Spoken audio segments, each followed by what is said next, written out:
Let me show you how I designed and made this Engwin chopping board. Now, as I go through the process of designing the concept for this board, I do want to make clear that this is my way of doing it. There are many other ways of approaching a design, but this is the method that works best for me. One handy tip that I can give you is the use of masking tape to create mirrored images. As you can see here in the sketch, it helps keep things aligned and symmetrical. After doing a rough sketch of the concept, I began drawing a 1:1. That really helped me figure out the exact dimensions of the timber pieces I would need for this build. I'm just showing the rough sketch transition into the final drawing here, but by all means, feel free to pause and take a screenshot of the dimensions if you are following along with this build. The timber I've decided to use for this chopping board is blackwood and pine. The reason I chose these specific pieces is simply because of the lengths that were available for me at the time. Speaking of lengths, the next minute or so might get a little technical and possibly a bit boring. But while I am milling the timber, I thought it'd be a good time to explain how I worked out the widths and the lengths that I'd need as a rough starting point. As a minimum, you need to know the final length of your board. Once you have that, it's really just a matter of working backwards. I knew the length I wanted to be approximately 400 millimeters and the thickness of the board to be around 30 millimeters. So multiplying that by 14 pieces, it gave me 392 millimeters. And factoring in the 3 millimeter kerf on each cut, multiplying that by 5 gave me a minimum of 465 millimeters that I needed for a starting point. For the widths, for timber 1, I knew I needed 4 pieces of 70 millimeter, 35 millimeter, 20 millimeter, and 30 millimeter.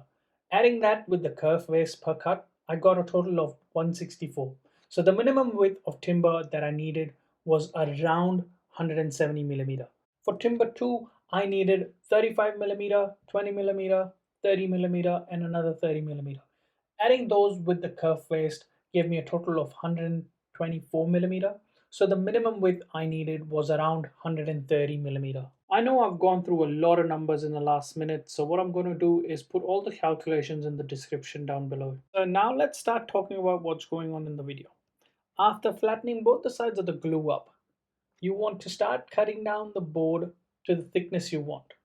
In my case, I wanted the finished board to be about 30 millimeters, so roughly 1 1/4 inch.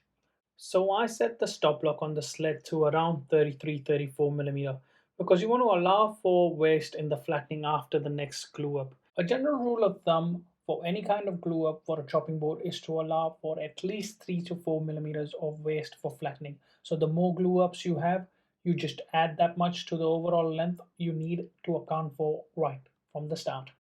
One handy tip I picked up from my mate Anthony over at Barber's Paddock Woodworks is to put a slight chamfer on one side of the board so that you can run it over the planer without getting any tear out. And that's exactly what I've done here, which means I can get one flat side using the planer and then run it through the drum sander to get both the sides perfectly flat, saving myself the trouble from making a router flattening sled. Okay, so now the boards run through the drum sander, so it's flat. Uh, and this is where I think is the best time to put a juice groove. And I thought I'd share how I set these walls for the juice groove. Now there's a heap of videos out there on how to make the jig itself, so it's adjustable and all that. Uh, Tamar from 3x3 has an excellent video on that, and I've kind of doing the same thing in terms of setup, but she goes more of how it looks. I go more of on the calculation. So uh, the bit that I have here is a those ones. So I've got the dimensions of the diameter, so that's 15.9. So I know the center of that one is about 7.85, not a problem. Exactly. So you do the math on it. Yeah, 7.95. So let's assume 8. I want the edge of that juice groove to be 10 mil minimum. So 10 plus 8, so 18 mil is the center. Maybe a bit more than that. So maybe 12.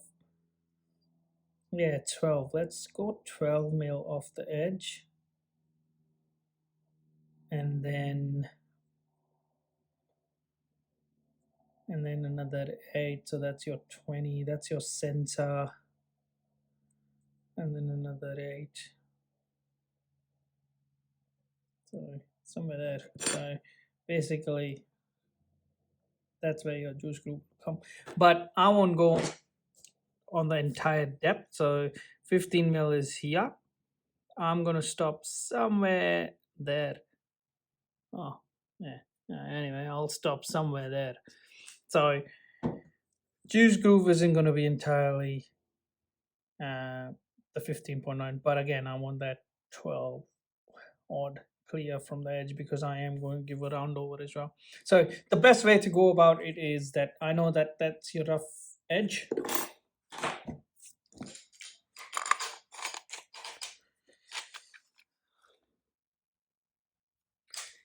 uh, I know that's the most of these washes come with a center line there, so I'll mark that. I mean, I have that mark there, so that's where that is, roughly. And you know, doesn't matter if it's square or not because fortunately with this router it's a circle, so that's good. That's roughly where the board's sitting. If that's your approximate, so 36 is what I'm getting at. So the higher the number, the further you go away and the further this goes. So keep in mind, so you want it around, lower number means further inward you are. That's something critical. I have made this mistake in the past of thinking a higher number means further away. No, it's the opposite, so just be careful of that. So we want about 35. What I'm looking for is the distance between here and the edge, because I want to put a spacer, because this is going to be my reference for the base of the router, but I want to give a offset from the base, so I'm just trying to get that measurement. That's what we're after. So so I've got 27, so I'll go with 27 for now. Write it down, 27, and maybe do 25, 28 or after checking a couple of spacer widths, I ended up going with 30mm spacer to place between the board and the reference wall. Then I clamped the jig to the workbench so I could push the router base against the reference wall without worrying about it moving or slipping. When making juice grooves, I like to do them in multiple passes. This helps reduce the stress on the router and also minimize burn marks. On the second pass, I had a slight lapse in concentration and went anti-clockwise.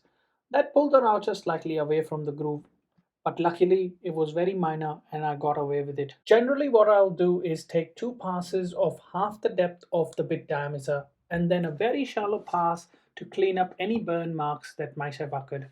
And you can see here all that is needed is a little bit of hand sanding. Now it's time to give the board a round over and add a groove with a cove bit to make it easier to pick up. Even though I was taking very shallow passes with the cove bit, at this moment I knew I'd messed up. Mistakes like these are bound to happen in any project, and what sets a good craftsperson apart is knowing how to overcome them. Sometimes it's about hiding the mistake, but other times it's about embracing it and making it a part of the design. Fortunately for me, because I was only taking shallow passes at first, I was able to go over the cove section again with a larger bit and a deeper pass. Massive shout out to my good mate James, aka the Hairy Smoker, who has asked me to make this board. If you are into anything barbecuing, he's your guy. I'll have his socials linked in the description down below. And of course, in the famous words of Daisy, brand everything. Once I've finished water popping the board and sanding it up to 240 grit, I like to finish it with custom grit from Kustom Creations, which is a food safe sanding and polishing compound. Custom grit comes in two steps: 50,000 grit and 100,000 grit. To be honest, I have neither been paid or sponsored to say this, and I apologize if I sound like an advertisement, but that's because Scotty, the owner of Custom Grit, is not only a good mate of mine, but I genuinely believe in his products. And products like these make life so much easier for makers like us. After running it through Custom Grit, I finish it off with Kustom Creations custom liquid beeswax and leave it up to 24 hours or maybe longer depending on weather, and then wipe off the excess and enjoy the results. Thank you so much if you've stuck around until the end. I really appreciate your support.